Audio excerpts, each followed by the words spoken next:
And you can see my screen okay, No, right? I've done it. No, wait. Damn it. I'm George Nordhaus, and welcome to Monday Morning. Something very unusual today. We're going to talk about change. Yeah, I know we always talk about change, but change is easy to talk about and hard to do. So a friend of mine, Brandie Hinen, who is a consultant and has been for a number of years, and we've worked together in a lot of different ways, is kind of a change agent, I think. And is that fair, Brandie, if I say that? Or Absolutely, yeah. that girl, I knew you'd say that. And she's going to talk about why change is so difficult. Well, Brandie, you take it from there. Okay.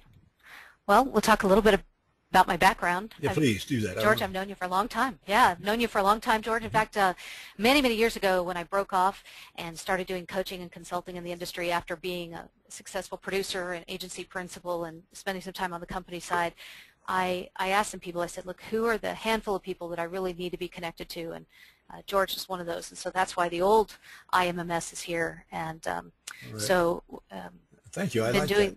Yeah, it's nice. Little publicity doesn't hurt anybody. Yeah, absolutely, absolutely. But it's been fun, and actually, Chris, we've seen some ups and downs and some wild agencies. But don't let me interrupt you. Move forward. That's all right. So we've been published nationally in several different trade magazines, some market luminaries, iWave, some that you may be familiar with, some you're not. And just to tell a little bit about me, as I mentioned, my background is as an agent and spending some time on the marketing side for a nationally known carrier, doing some national training for them. I'm an advanced certified diver, and I love spending time here in southern Idaho. We move cattle during the summer on a big cattle ranch, and I enjoy the lifestyle here. But I tell you what I see through my travels is some of the biggest challenges that we face in the industry is something that all of us recognize that we need to change or do something about, but oftentimes we don't necessarily know how.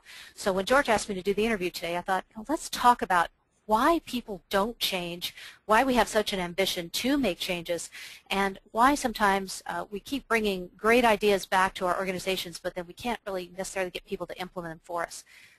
The reason why I think it is because traditional training and workshops that we go to, they provide great information, but they don't leave participants or management with the thinking ability and skills needed to implement change. So they know they need to do something, they get excited when they come back home, but then they're often disappointed. You know, it's frustrating to me and I've done so many of these over the years with different people, you know, hundreds of thousands probably, and it's so frustrating. You do all that and they're taking notes like crazy and they go home and nothing ever happens. Right.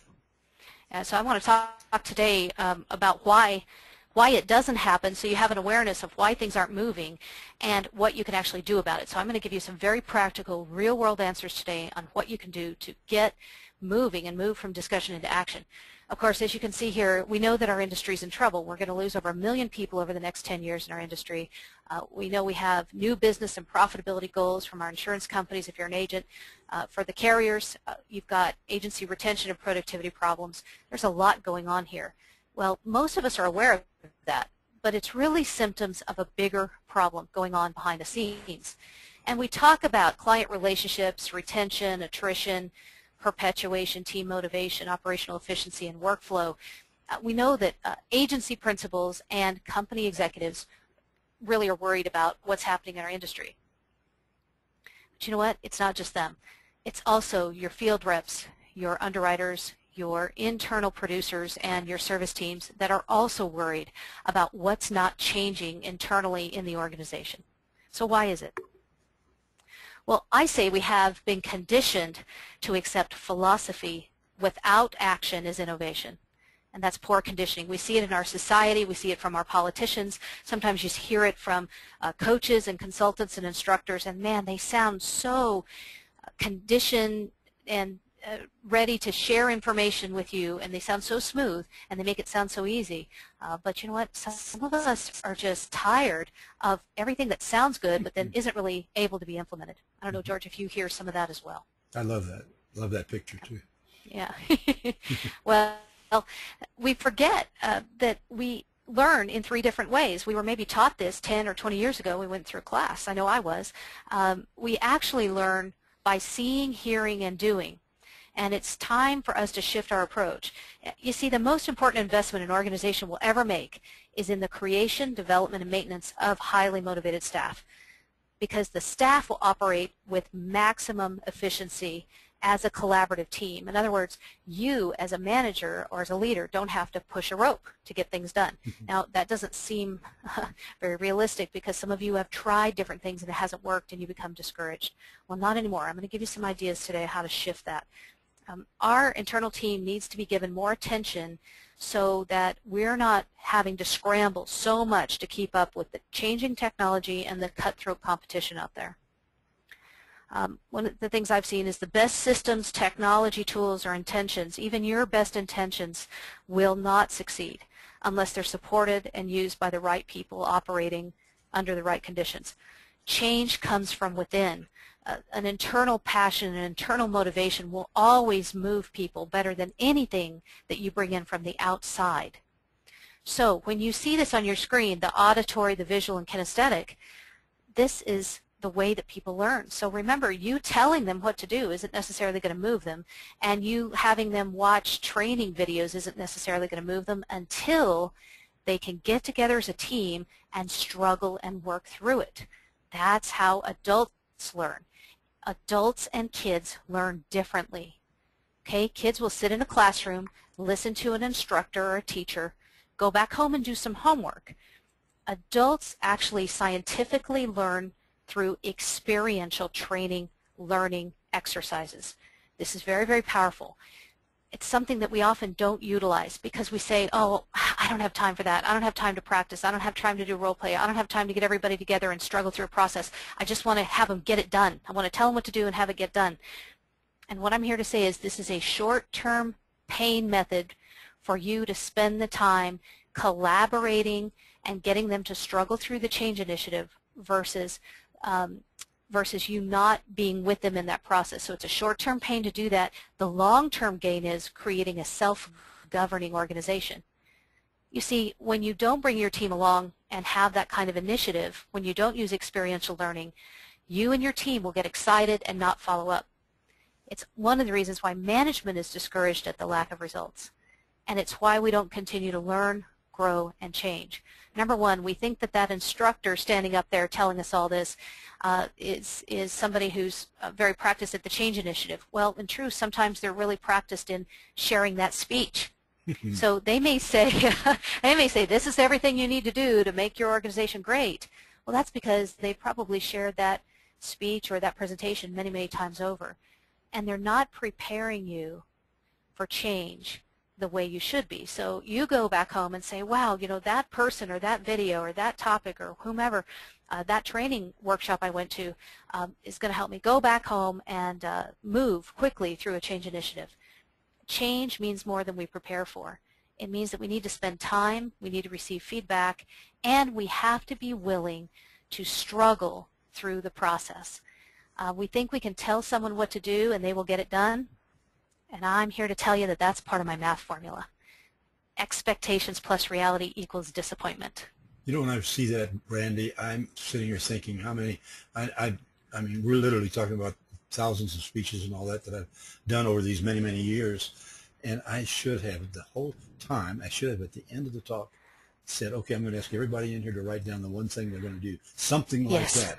I wish I'd see. I will from now on. I promise you. Thank you. But we were never conditioned that way. It depends on our generation. You know, we were taught to stand up, give a beautiful presentation, and move on to the next one. Right. For those of you that are participants in those, you have been conditioned to listen to that, take notes, and then good luck.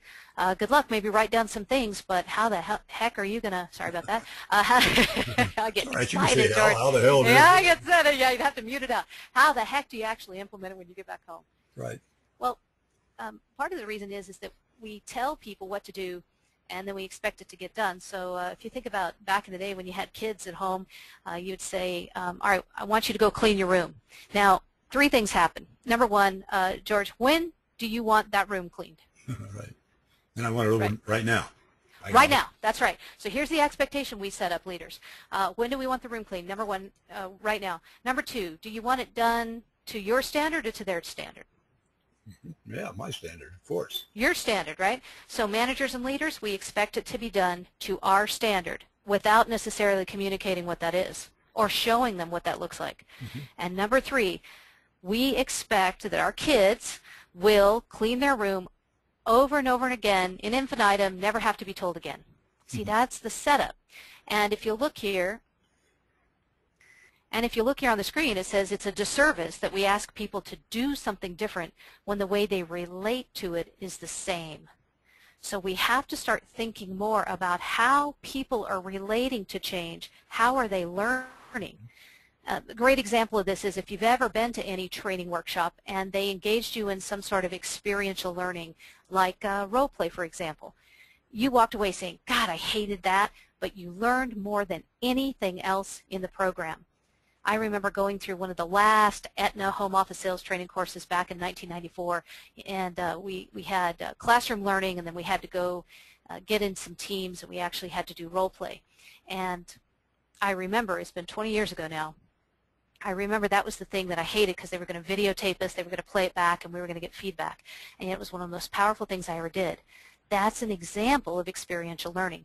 Good. How it translates for you is getting your people together in the same room and talking about what you want different and having your team express how they think they can get it done. Wow. You know, we often don't spend the time thinking about the fact that everybody pretty much knows what should be done, but they don't necessarily know how to do it. What we know is not enough.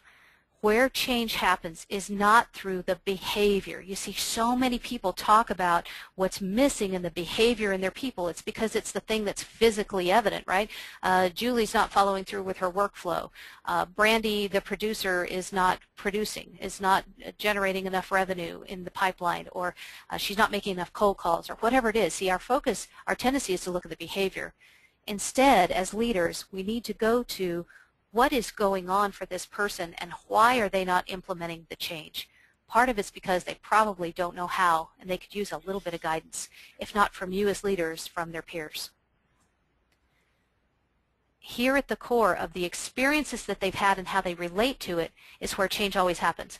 I just got off the phone with a top producer over in the East, and he said, you know, Brandie, when you came out and spoke to us last week, he said the thing that you did that I've never seen anybody do is you opened up a space where people could feel safe to speak honestly about what was going on in the organization. And he said it impacted me so strongly because I realized that when people are afraid, they will not contribute. Mm-hmm. Because they're right? That was I powerful love for me. Yeah. They're afraid of giving feedback. They're afraid of participating because perhaps us as leaders have not opened up that space to receive that feedback as a gift. Instead, our tendency is to ridicule. So I want us all to recognize that there are realities to business life that have nothing to do with operational efficiency, revenue generation, attrition, client care, perpetuation. The realities of business life is that sometimes management is not getting along and have a cohesive vision. Well, we got our pictures on. How'd you get Yeah, our that's pictures? right, that's right. That's right. How did I do that so quick? There's unresolved conflict within our staff, things that are going on behind the scenes. We know it exists, we just don't know how to address it. Department infighting. Lack of performance from our revenue generating teams. They're just burnt out, they don't feel like going again. No matter how much we tell them what they need to be doing, they're not doing it. Our staff has lack of motivation. You know, we get more inquiries about this than anything else. How do I motivate my salespeople? How do I motivate my internal teams? How do I get my field reps building better relationship with their agents? Bullheaded behavior. By the way, sometimes that's us as leaders being willing to look in the mirror. Sometimes it's not about being right. It's about finding how I can help move people to a desired result. And it may look differently than I expect. Attitudes galore. We've got attitudes going on behind the scenes, and again, it stops people from moving in the direction that we would like them to. Yeah, I can't bear that slide. That Yeah. was a joke, yeah? That's a good one. All right, thank you. You're so Nice to easy. see it. That's right, that's right. So the warning is that change is new. So think about anything that you've ever done new. Think about the first time. Some of you may remember and know what it's like to drive a manual transmission, right? First time you tried to drive a stick shift, what was it like? George, do you remember? Yeah, very well. Yeah, that's all they had when I grew up.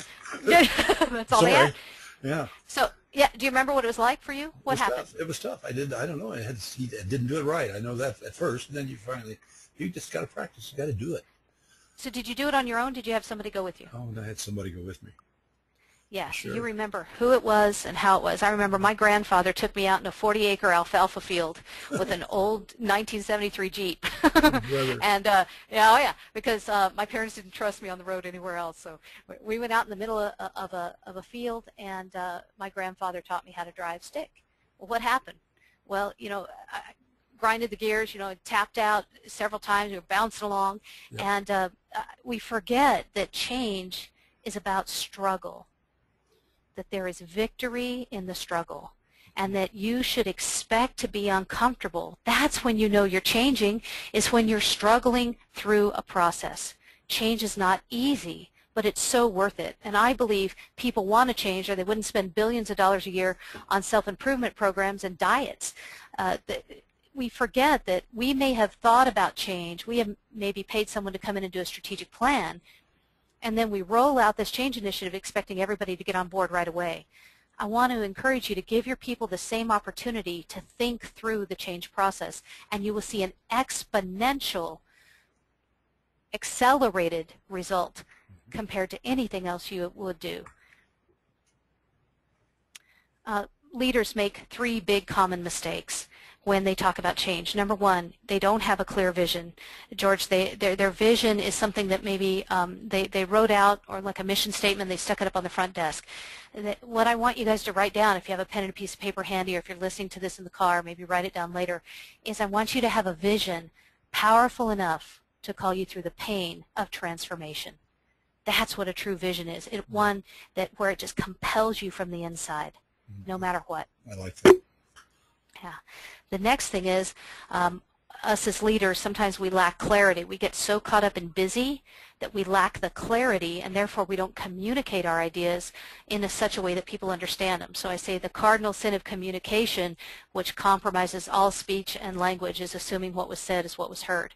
So we need to receive, which is the third piece here, feedback. Feedback is so critical for us as leaders. We need to know what people are thinking and how they're feeling about what we're sharing, because if we don't have that, then we're going to be set up again for the disappointment of inaction. And this is one of the ways to get feedback, is by doing a survey. And when we do a survey, we actually ask questions that are very open-ended in that survey, because we want to evoke a sense that people can be open and honest with us. I say if one person says they want pink shag carpet in your survey, then you get them therapy. But if 25 people in your organization say they want pink shag, well, you'd better hire an interior decorator. You suggesting people survey their own people internally about what? About anything. Anything you want to really know. So let's just say, for example, we have 4 powerful questions in our survey that have carried us through for many years working in organizations, and they're here on the screen, and you can't see them, everybody. So I'm gonna tell you what they are. Number 1, what is present? What is it like to work in your office? Question number 1, what is present? Then, and it's open-ended. Number 2, what is missing? What's missing in our organization? Number 3, how do you contribute to what is missing? And that is a way for individuals to come forward with personal responsibility and accountability. How do you contribute to what's missing? And lastly, what are the possibilities for us? What are the possibilities that you see? Boy, I like that. Very, very simple questions. Our surveys are very short.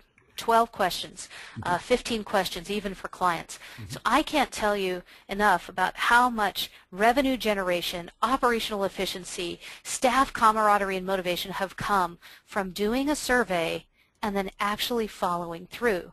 So there was a national study that was done through the Human Resources Society, and they said that over 75% of people no longer see value in giving honest feedback in a survey because they don't believe that their voice was heard. Action was not taken on the survey. So I'm going to encourage you, if you're going to do a survey, make sure that you have follow-up and you discuss the survey results with your team. Let them know what you're doing differently. Go ahead. I totally agree with you. This is the most important thing that, I mean, this is something that people can take home with them right now. You just don't see it. I don't think I've seen that 10 times in my career with an agency. That's right. Agency. But I love this. Yeah, but I mean, you can't stay in a hotel anymore without getting a survey. But the whole point is what are they going to do with the feedback that's given? Good. I like it. For you as a leader in an organization, you need to be doing a survey with your team and then following up and evoking a whole new sense of energy. And you can. It's very, very, very easy to do. One other point here towards the end that I just want to share with everybody is when you went through that training, whether it's a customer service training or sales training or leadership training, you probably did some sort of 4-quadrant personality type profile. I just want to remind everybody that not everyone is like you, that 75% of the population is probably different than you are, because we say 25% of the population is broken up into one of each one of these 4 quadrants. So if you're dominant in one area, then of course that means you're less dominant in the other 3.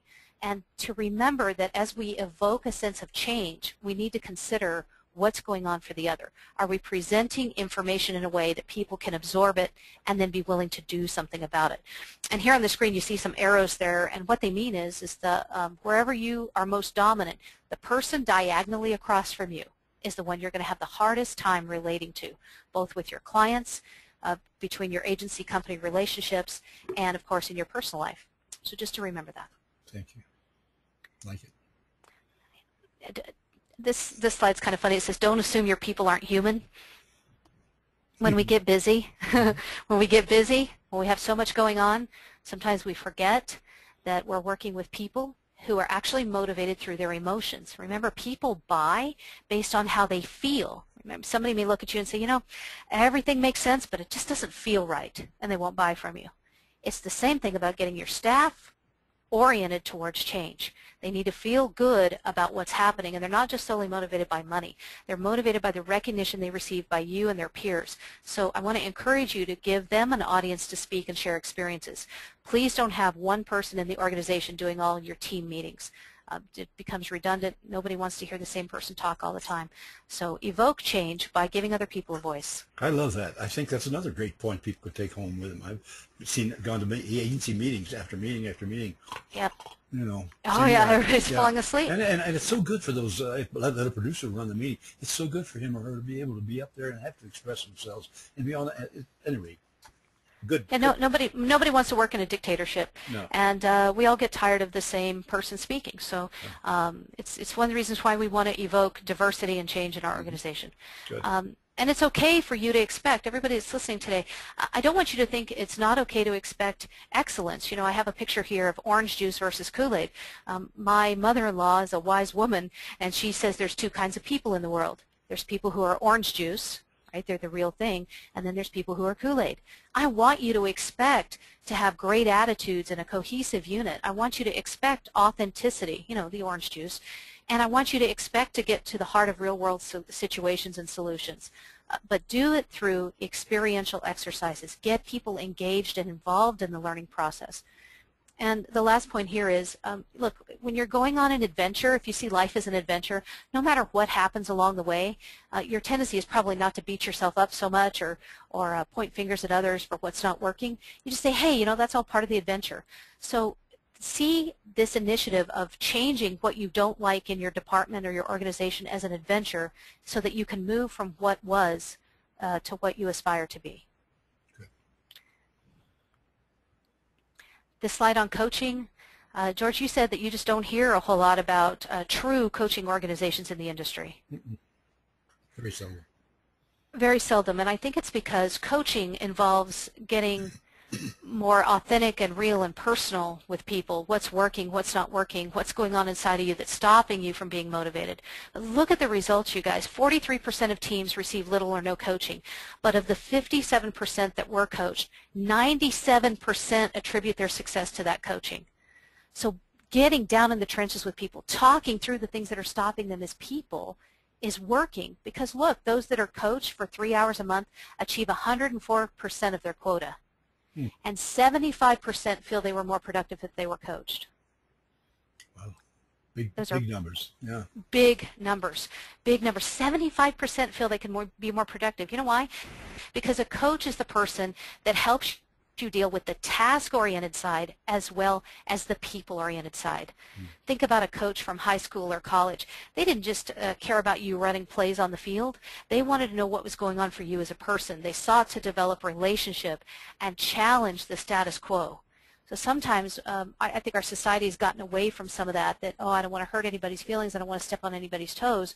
And then we're so disappointed when we have unmotivated sales teams or disgruntled staff, or the workflow and the procedures isn't working.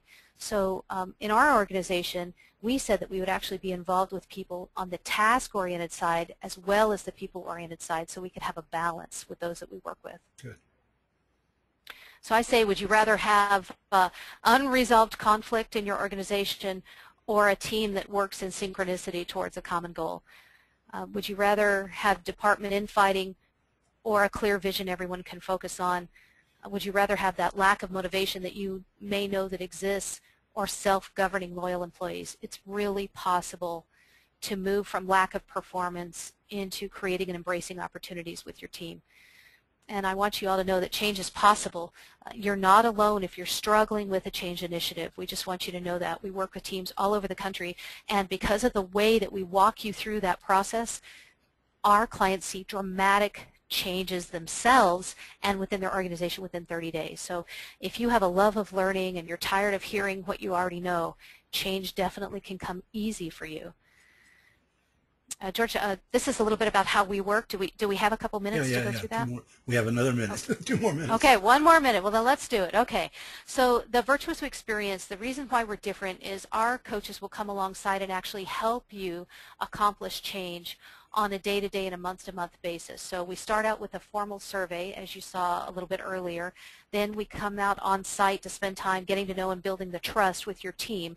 And then we follow up through media curriculum and follow-up coaching. So because of my background in the industry, everything that we talk about on the doing side, the task-oriented side, is very much oriented towards the big challenges you're facing right now in your departments.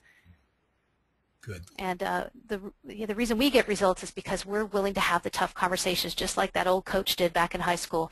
And we use that experiential learning technique to bring accountability for you and your team.